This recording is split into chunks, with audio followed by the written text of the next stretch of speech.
Good morning, dear students. Now we see Standard Ninth Science, Unit 8, Sound. What is sound? Sound is a form of energy which produces sensation of hearing in our ears. Some sounds are pleasant to hear and some others are not. Now we see about the propagation of sound waves. Sound needs a material medium like air, water, steel for its propagation. It cannot travel through vacuum. This can be demonstrated by the bell jar experiment. An electrical bell and an airtight glass jar are taken. The electric bell is suspended inside the airtight jar. The jar is connected to a vacuum pump as shown in the figure. If the bell is made to ring, we will be able to hear the sound of the bell. Now, when the jar is evacuated with the vacuum pump, the air in the jar is pumped out gradually and the sound becomes feebler and feebler. We will not hear any sound if the air is fully removed. Let us know about longitudinal nature of sound waves. Sound is a longitudinal wave. Sound can travel only when there are particles which can be compressed and rarefied. Compressions are the regions where particles are crowded together. Rarefactions are the regions of low pressure where particles are spread apart.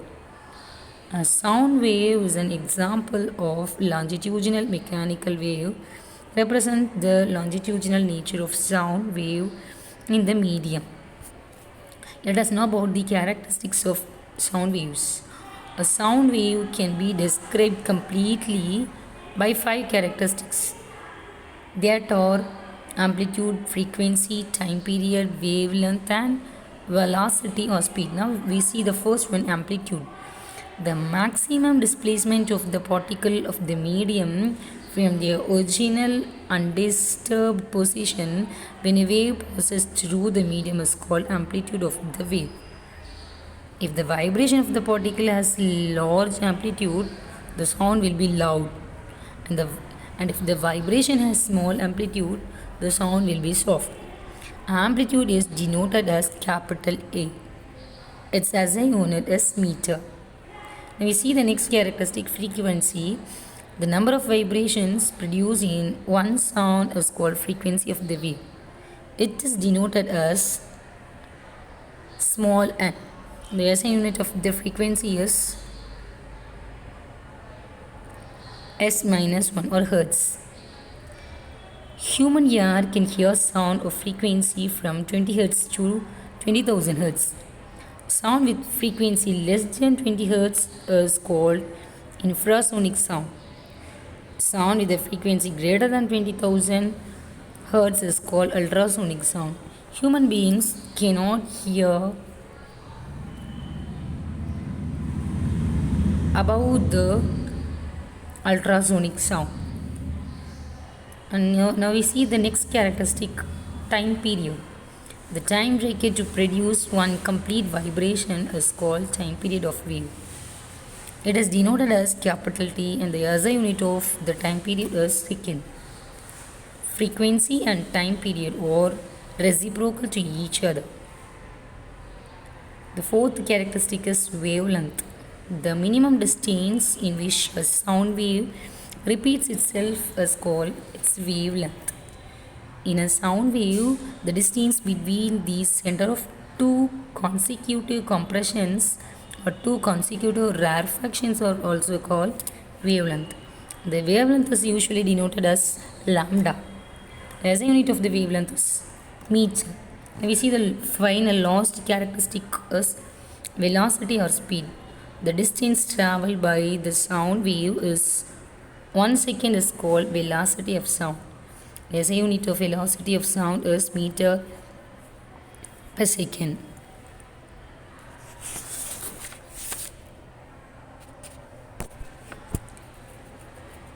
Now we distinguish different sounds.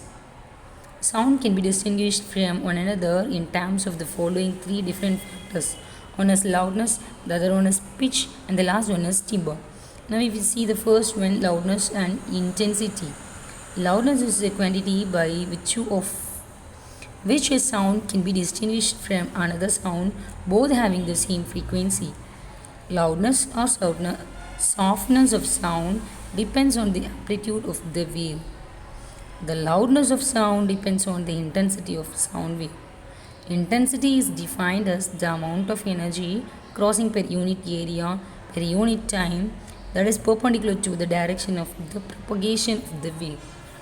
The intensity of sound heard at a place depends on the following five characteristics. First one is the amplitude of the source, distance of the observer from the source, surface area of the source, density of the medium, frequency of the source. The unit of intensity of a sound is decibel.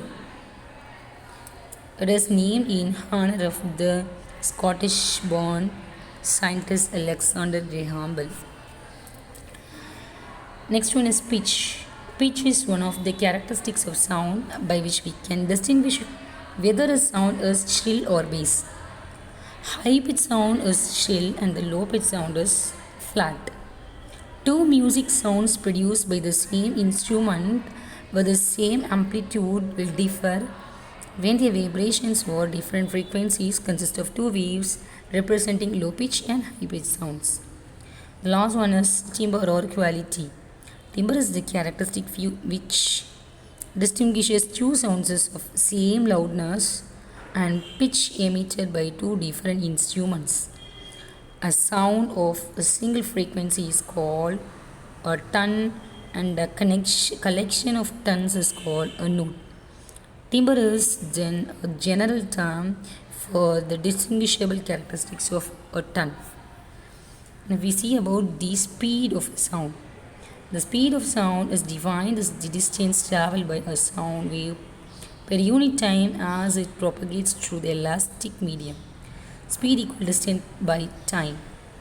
If the distance traveled by one wave is taken as one wavelength and the time taken for this propagation is one time period, then the speed equal to one wavelength that is divided by one time period. So V equal to n lambda t as t equal to 1 n. The speed of the sound is also written as V, that is equal to n lambda. The speed of sound remains almost the same for all the frequencies in a given medium under the same physical conditions. We see the problem. A sound wave has a frequency of 2 Hz and the wavelength of 15 cm. How much time will it take to travel in 1.5 km? So the formula for speed that is V equal to n lambda. Here n is equal to 2 Hz, 2 kilohertz. So that is equal to 2000 Hz. So lambda equal to 15 cm. That is equal to 0.15 meter. So V equal to 0.15 into 2000, that is equal to 300 meter per second. So that is distance by velocity. So 1500 that is divided by 300, that is equal to 5 seconds. The sound will take 5 seconds to travel a distance of 1.5 kilometer.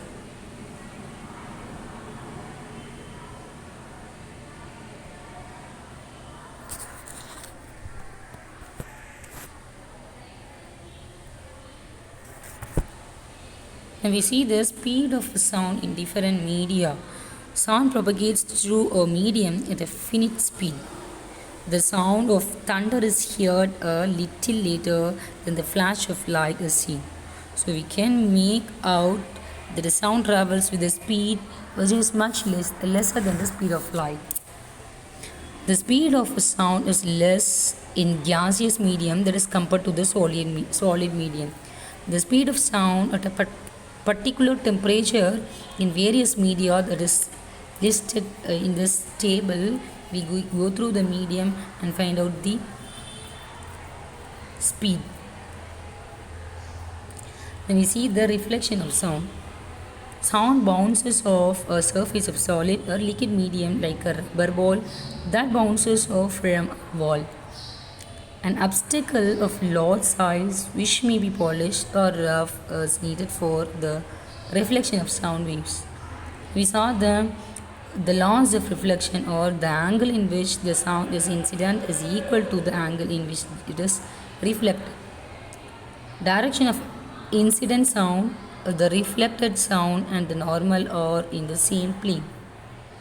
Now we see the uses of multiple reflection of sound. First one is musical instruments. Megaphones, speaker, horns, musical instruments such as Nadaswaram, Shennai and trumpets are all designed to send sound in a particular direction without spreading it in all directions. In these instruments, a tube followed by a conical opening reflects sound successively to guide most of the sound waves from the source in the forward direction towards the audience. The next one is stethoscope. Stethoscope is a medical instrument used for listening to sounds produced in the body. In stethoscope, these sounds reach doctor's ears by multiple reflections that happen in the connecting tube. Next one is echoes. When we shout or clap near a suitable reflecting surface, such as tall building or a mountain, we will hear the same sound again a little later.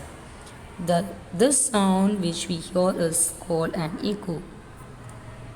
For hearing distinct echoes, the minimum distance of the obstacle from the source of sound must be half of this distance, 70 meters.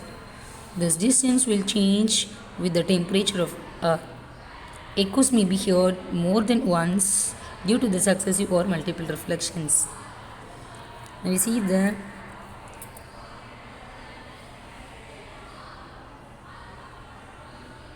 reverberation. A sound created in a big hall will persist by repeated reflection from the walls until it is reduced to a value where it is no longer audible. The repeated reflection that results in this persistence of sound is called reverberations. In an auditorium or a big hall, excessive reverberation is highly undesirable. To reduce reverberation, the roof and walls of the auditorium are generally covered with sound absorbing materials like compressed fiber board, flannel cloth, rough plaster, and draperies. To seat materials are also selected on the basis of their sound absorbing properties. We see ultrasonic sound or ultrasound. Ultrasonic sound is the term used for sound wave with the frequencies greater than 20,000 Hz. These waves cannot be heard by the human ear, but the audible frequency range for other animals includes ultrasound frequencies. For example, dog can hear ultrasonic sound. Ultrasonic whistles are used in cars to alert deer to oncoming traffic so that they will not leap across the road in front of cars. An important use of ultrasound is examining inner parts of the body. The ultrasonic waves allow different tissues such as organs and bones to be seen or distinguished by bouncing of ultrasonic waves by the object examined. The waves are detected, analyzed, and stored in a computer. An echogram is an image obtained by the use of reflected ultrasonic waves.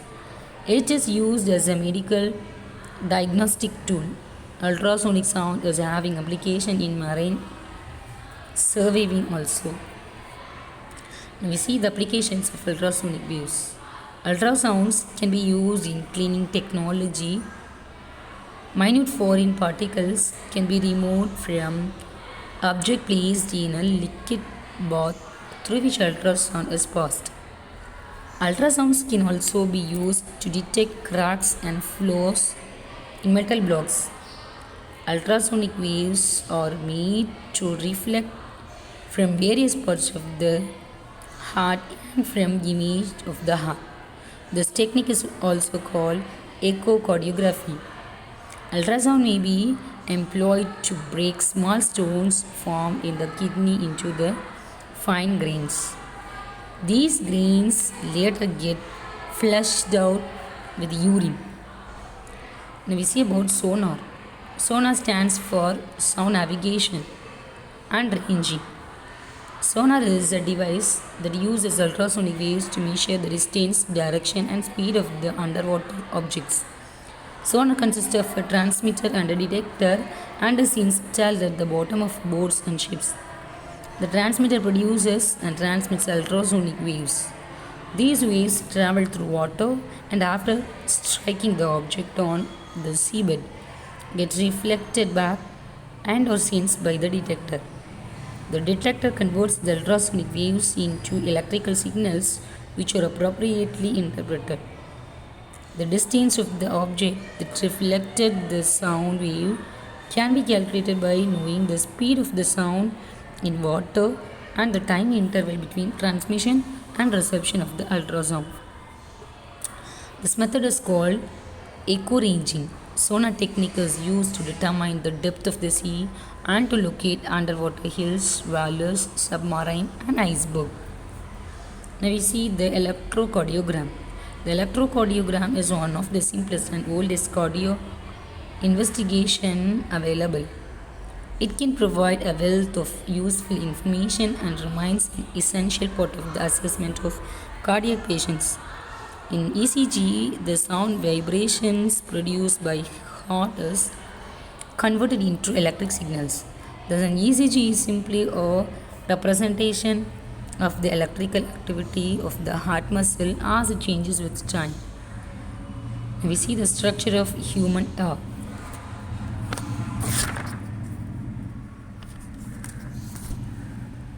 The outer ear is called pinna.